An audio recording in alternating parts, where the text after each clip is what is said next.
Et bonjour à tous, et bienvenue à tous dans cette nouvelle vidéo sous un format un petit peu différent. Comme vous le savez, aujourd'hui on parle de Steins Gate, et plus particulièrement de Steins Gate 0 en entier. Et pour la première fois de la chaîne, on va faire un petit peu différemment, même si on va revenir sur le format plus classique que je faisais d'habitude pour la prochaine vidéo, où je fais des découpages par épisode 23, 24, vous connaissez le truc. Mais je me suis rendu compte, comme je l'ai déjà expliqué plusieurs fois, que j'ai plus vraiment envie de faire comme ça. Alors là, ce sera le premier crash test, entre guillemets, le premier test de cette version-là, où je vais parler d'abord donc des enjeux de l'anime Steins Gate 0, du coup, de ce qui est d'important, évidemment des liens aussi avec Steins Gate première saison, c'est important. Et ensuite, je ferai une critique générale, un par un, de tous les personnages de l'anime, y compris évidemment les personnages que l'on connaît déjà, mais aussi les nouveaux personnages, bien évidemment. Donc c'est un format un peu différent, que je vais reproduire du coup sur les vidéos après la fin de Steins Gate. Pour rappel, après cette vidéo, il y en aura encore deux. L'une qui sera sur les épisodes 23 et 24 de Steins Gate. Je vais déjà poser les bases évidemment nécessaires pour qu'il y ait un lien logique avec les 23-24. On reparlera de quand on va parler de Suzuha et de Mayuri surtout, qui sont les personnages les plus importants de ce changement entre les deux fins possibles de Steins Gate. De l'anime bien sûr, hein, pas du visual novel. Et puis, ensuite, après cette vidéo sur les épisodes 23, 24 et l'OAV de Steins Gate, on parlera du film d'animation, même si, comme je l'ai déjà dit, ce sera moins intéressant, enfin ce sera pas une aussi grande partie de plaisir qu'avant, parce que le film d'animation de Steins Gate est pas aussi ouf que les saisons de l'animé. On reviendra. Et ensuite, vous connaissez la chanson, film d'animation, animé et autre vidéo un peu spéciale, le cycle commencera. Et je pense que la prochaine vidéo qui sortira après la dernière sur Steins Gate, la première qui sortira après Steins Gate, ce sera quand même un film d'animation. Et ensuite, on fera Evergarden en entier, sauf les films d'animation dont on gardera ça pour une vidéo suivante. Et après Violet Evergarden, donc dans 8-9 vidéos, un truc comme ça, il y aura la première spéciale sur un autre concept. Et ça, j'ai très hâte d'y arriver. Bref, assez parlé, parlons de Steins Gate 0. Bon, Steins Gate 0, à l'image de Steins Gate, est à la base un visual novel qui est sorti le 10 décembre 2015 sur PS3, PS4 et PS Vita en même temps.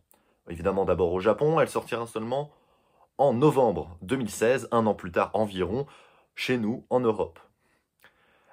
Bien évidemment, il va falloir attendre un petit moment avant de l'avoir en animé. Il va d'abord y avoir un manga, un peu à l'image du manga Steins Gate, mais la grosse différence entre Steins Gate et Steins Gate 0, c'est que dans Steins Gate 0, le manga, il y a beaucoup plus de volume.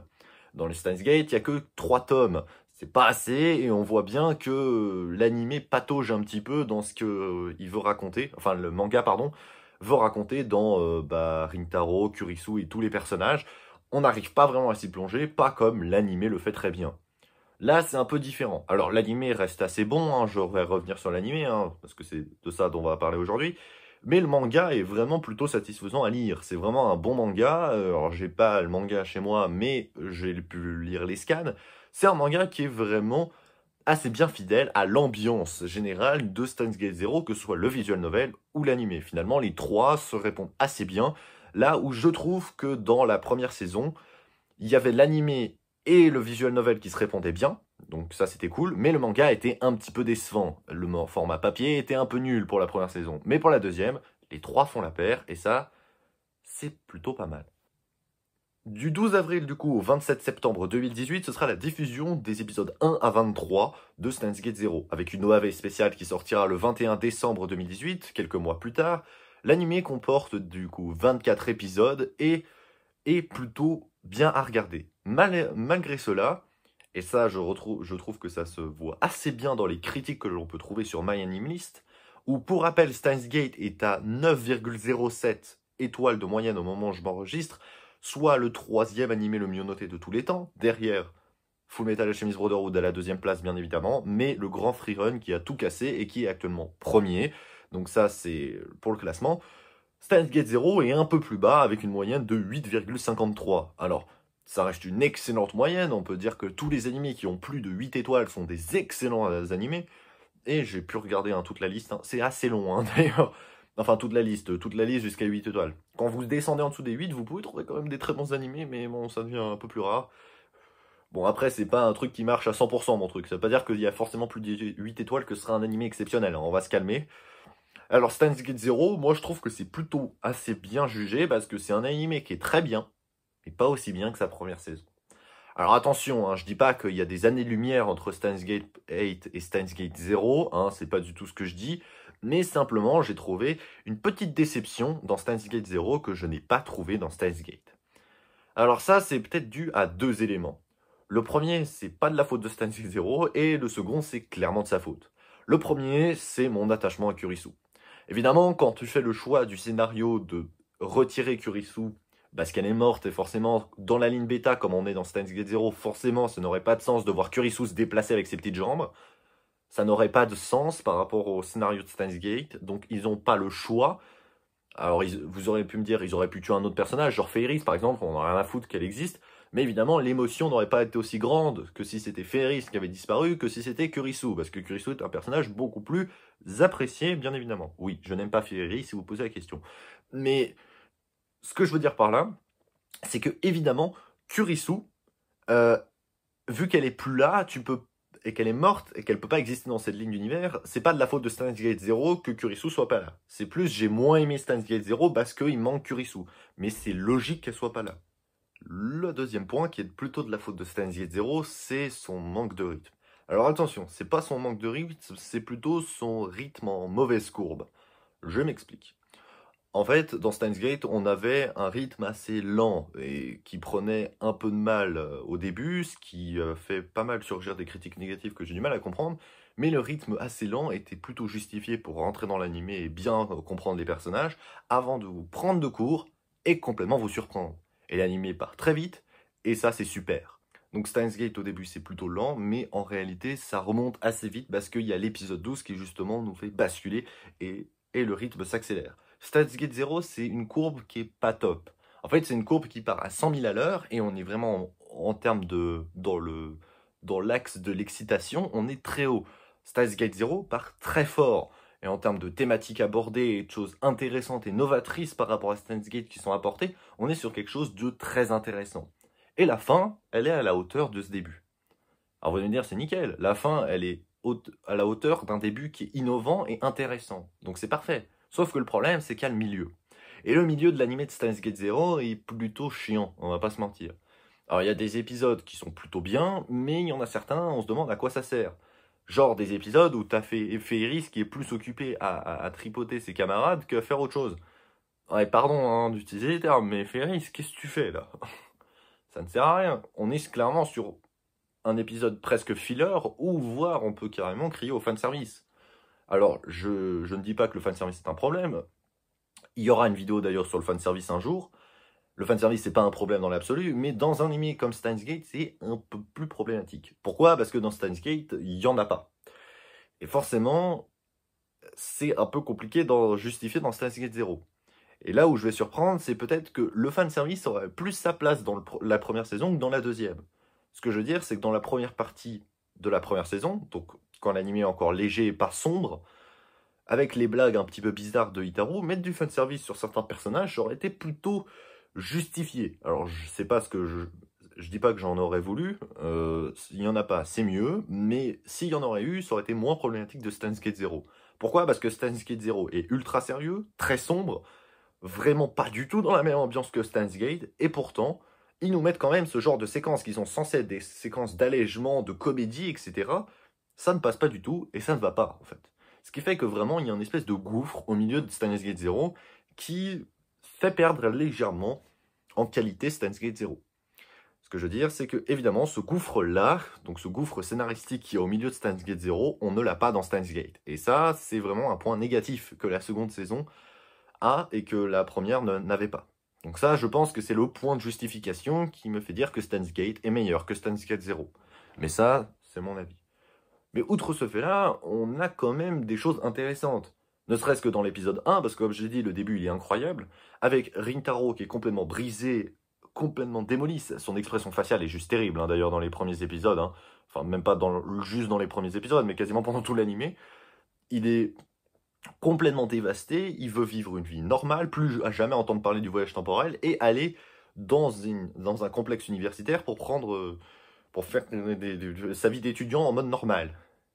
Sauf qu'il va tomber sur un certain Alexis Leskinen, qui est un chercheur américain, qui, on va s'en rendre compte, est en fait l'un des antagonistes, si ce n'est même l'antagoniste en fait principal de Steins Gate Zero, et son interprète Mao. Mao qui est son assistante et son interprète pour la langue japonaise.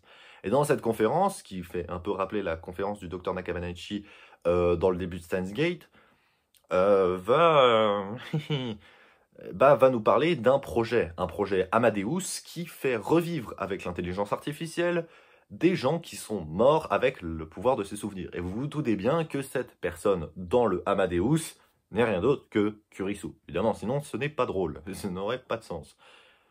Le truc, c'est que Amadeus, qui utilise quand même un concept d'intelligence artificielle qu'on a peut-être vu et revu dans certains grands classiques de l'animation japonaise de ces 25 dernières années, mais le truc, c'est que c'est toujours un vrai bonheur de voir ce genre de choses, et je trouve ça presque dommage que l'animé n'ait pas essayé d'aller creuser plus loin.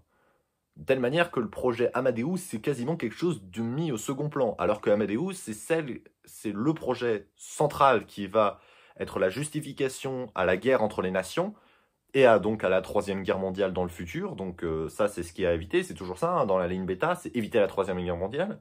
Ce que Suzuha a dit à la fin de l'épisode 22 de Steins Gate, qu'il faut éviter la Troisième Guerre mondiale, bah ça n'a jamais été évité, tout simplement parce qu'on rappelle qu'on est après l'épisode 23 bêta, où Rintaro a échoué à sauver Kurisu. Et vu que Kurisu est morte, on est toujours dans la ligne bêta, et donc par conséquent, il y a toujours la Troisième Guerre mondiale. Ça n'a pas été effacé, hein, c'est toujours là, hein, il n'y a pas de raison que ça a disparu. Et donc, bien que Steins Gate Zero se passe une année après Steins Gate, et bah, le concept de la Troisième Guerre mondiale qui se rapproche de plus en plus de nous, et bah, il n'a pas disparu. Il est toujours là, et c'est toujours le truc à éviter principalement. Et ce projet de Troisième Guerre mondiale, il tourne autour du projet Amadeus, que Leskinen convoite fortement. On rappelle que Leskinen, c'était aussi le professeur, le mentor de Kurisu et de Mao. Donc Kurisu et Mao, elles étaient amies dans le passé. Où Mao avait toujours le sentiment d'être inférieur à Kurisu et voulait la dépasser. Et quand son amie est morte, ça lui a fait forcément un choc. Que finalement, sa réussite, c'est la réussite d'une autre. Mais d'une autre qui n'est plus de ce monde, désormais. À savoir Kurisu.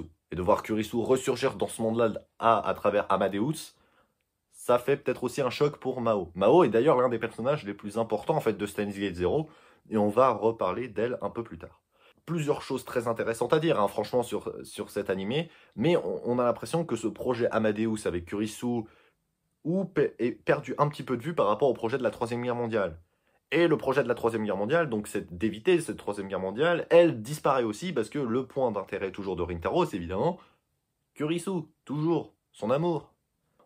Assez parlé de l'ambiance de Steins Gate en général, Steins Gate Zero hein, plutôt en général, parlons un peu des personnages.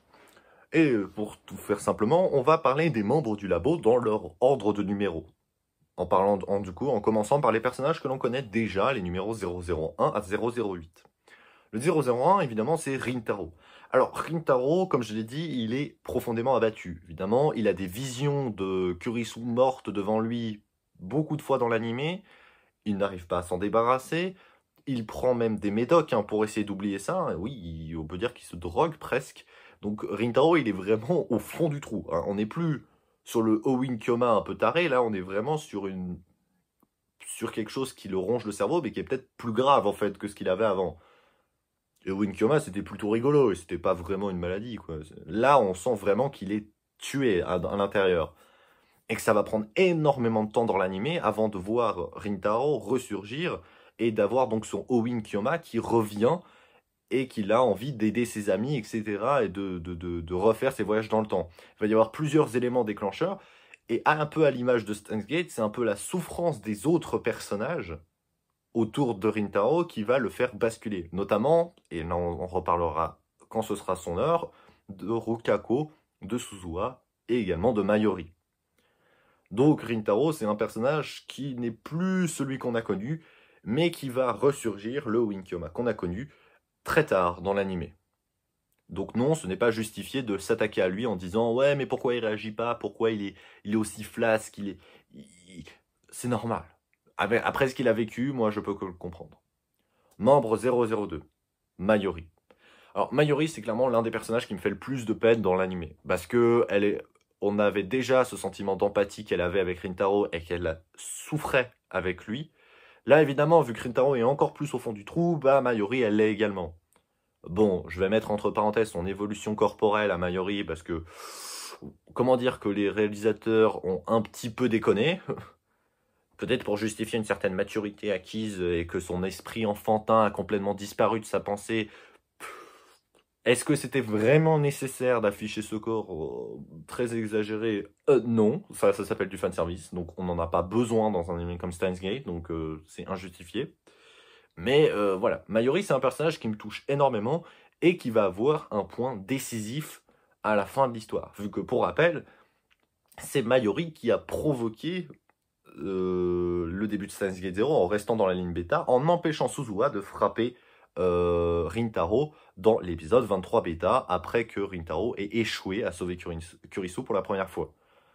Évidemment, quand on reparlera des épisodes 23 et 24, la vraie fin de Steins Gate, entre guillemets, et bah ça va pas se passer de la même manière. Mais ce qui va être très fort, c'est ce qui va se passer avec Suzuha, et on va reparler de Suzuha quand ce sera son tour aussi. Membre 003, Itaru. Itaru est assez différent. Il est beaucoup plus sociable, je trouve. Il est toujours aussi drôle, mais aussi beaucoup plus sérieux. On en apprend plus sur ce qui va se passer dans l'avenir, notamment, je vous le rappelle, avec Rintaro et Itaru. Ils vont fonder ensemble le groupe de résistance Valkyrie, qui vont s'opposer à Stratfo. Stratfo, qui est le groupe de prise de pouvoir qui remplace en fait le CERN. Le CERN, tout ça, ça n'existe plus. Là, c'est Stratfo. Stratfo, qui est donc descendant du groupe de recherche de Alexis Leskinen, donc le fameux antagoniste du récit, qui déteste tout le monde du coup, parce que c'est le méchant, voilà, évidemment. Leskinen, comme on le rappelle, on voit au début de l'épisode 1 de Steins Gate 0, avec Mao. Donc Itaru, on le voit aussi dans le futur, avec son groupe de résistance, et il est moins gros. Ouais, il est devenu fit et costaud, ça fait un peu bizarre, on a du mal des fois à le reconnaître. Et donc, les relations que Itaru a avec les autres sont extrêmement importantes, notamment sa provocation envers Rintaro pour essayer de faire revenir son ami qu'il a perdu. Mais aussi, évidemment, la relation qu'il a avec Suzuha, sa fille, on le rappelle, et évidemment, sa femme, qui est du coup présentée dans Steins Gate 0, à savoir Yuki Amane, dont on va parler un peu plus tard. Membre 004, Kurisu.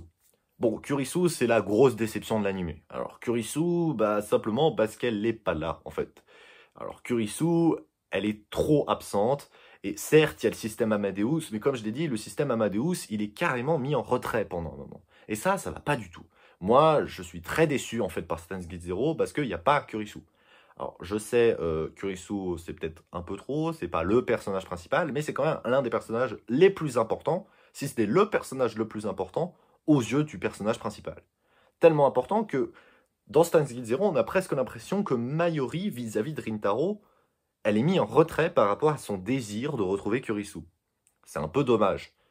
De telle manière qu'on a encore plus d'empathie à cette pauvre Mayuri qui porte le fardeau du malheur de son ami et qui n'arrive pas à revenir avec lui. C'est assez terrible, et d'ailleurs, Mayuri, en fait, c'est l'un des personnages les plus dévastateurs à regarder dans Steins Gate 0 parce que c'est le personnage le plus positif de tout l'animé de Steins Gate, et là, c'est devenu l'un des personnages les plus obscurs. Et franchement, le changement est assez marquant quand même. Là, ça a été fort autour de Mayuri. Par contre, Kurisu, bah, il y a un peu rien à dire vu qu'elle est pas là en fait. Et ça, je trouve ça dommage. Sauf à la toute fin où le système Amadeus revient et la vraie Kurisu ressurgit légèrement. Un peu sortie de nulle part, un petit peu genre on la présente au début avec le système Amadeus et puis elle réarrive à la fin. Et comme je vous dis, le creux au milieu, elle est où? On ne sait pas. Pour moi, c'est un peu dommage, et la maîtrise du système Amadeus et de Kurisu est pas top en fait dans l'anime. Membre 005, Moeka. Bon, un petit peu à l'image de Steins Gate, Moeka, elle est réservée, discrète, pas trop présente, très forte en bagarre, hein, évidemment. Elle devient le garde du corps même de Mao, sous les demandes de Feiris. Un personnage qui sert pas à grand chose finalement dans Steins Gate 0 non plus, mais qui est toujours assez amusant dans son attitude un peu timide et réservée. Pas de gros changements à signaler et pas d'importance capitale dans le récit. Moeka n'est pas un personnage derrière laquelle je vais vibrer forcément dans ses aventures, parce que, bon, forcément, c'est un personnage assez secondaire dans le récit. Encore plus dans Steins Gate, d'ailleurs. 0, pardon, dans Steins Gate 0. Membre 006, Rukako. Alors, Rukako, malgré encore son attitude un peu distante et pas trop sûr de comment réagir avec Rintaro, parce qu'elle est toujours, enfin, plutôt il est toujours, parce que là c'est un garçon, il est toujours amoureux de Rintaro, mais doit le cacher. Il sait vraiment pas comment se placer vis-à-vis de son ami, et du coup, ça le rend assez discret et réservé. Malgré cela, en 2036, dans le futur, Rukako est un vrai guerrier, putain de guerrier d'ailleurs, en passage, et va mourir dans les bras de Rintaro. Très heureux de le revoir pour la dernière fois. Et c'est cet élément-là, dont je parlais tout à l'heure, qui va refaire surgir Owen Kyoma et son désir de faire des voyages dans le temps, non pas parce qu'il a envie de le faire, mais juste pour sauver ses amis. La mort de Rukako l'a profondément marqué. On rappelle qu'on est donc dans le futur, en 2036 à ce moment-là. Donc voilà, il y a plusieurs changements entre les lignes, entre la ligne de 2011 évidemment, la ligne de 2025 et la ligne de 2036. Alors tout ça est sur la même ligne d'univers, mais on fait des sauts entre les différentes temporalités de l'histoire, il faut suivre, hein, effectivement. Donc non, Rintaro n'est pas parti de 2011 pour aller vers 2036, mais c'est juste Rintaro en 2036. Et ensuite, il va faire pas mal de voyages dans le temps. Membre 007, Feiris. Bon, Feiris, elle sert à rien. Hein. Globalement, je vais pas aller plus loin que ça. C'est un personnage que j'apprécie pas tant que ça, et qui est d'ailleurs l'un des personnages les moins appréciés de Steins Gate. Non pas parce que c'est un personnage qui est insupportable dans son attitude, mais juste parce qu'elle, pour moi, elle n'aide à rien. Elle est pas... Elle a pas son rôle à tenir, en fait, pour moi, dans Steins Gate. Enfin, pas... Là où certains personnages comme Moeka se démarquent par son attitude, que Mayuri se démarque pour sa relation avec Rintaro, que Kurisu aussi pour une relation différente avec Rintaro. Voilà, certains personnages se démarquent, mais Feiris, j'ai l'impression qu'elle s'écrase et qu'elle n'est pas vraiment importante. Et moi, je n'ai pas grand-chose à dire sur ce personnage, et parce que comme dans Steins Gate, Feiris, je la trouve à côté. Membre 008, le dernier personnage que l'on connaît déjà, Suzuha. Bon, Suzu, rôle absolument décisif. Son attitude est un petit peu différente de celle qu'on a connue dans Steins Gate. Elle est encore plus folle dingue. Hein, elle est complètement tarée. Peur de tout et extrêmement combative. Donc elle réagit à tout ce qui se passe. C'est un peu chiant à force pour certains. Mais globalement, elle a plutôt raison. L'un des points qui m'a le plus intéressé, c'est qu'avec Mayuri, elles vont toutes les deux revenir au jour où Rintaro a échoué à sauver Kurisu. Et à ce moment-là, Mayuri va s'envoyer elle-même, sous les idées de Suzu, un mail pour se dire « N'empêche pas Rintaro de recommencer ». Et là, évidemment, ça va déclencher directement ce qui va se passer dans l'épisode 23. C'est ça qui est taré. C'est que dans Steins Gate, en fait, tout Steins Gate 0, l'ensemble de l'animé, se passe entre les épisodes 23 bêta et 23. Et c'est ça qui est fou. C'est que non, l'épisode 23 et l'épisode 23 ne sont pas juste deux versions différentes. Ces deux versions ont eu lieu.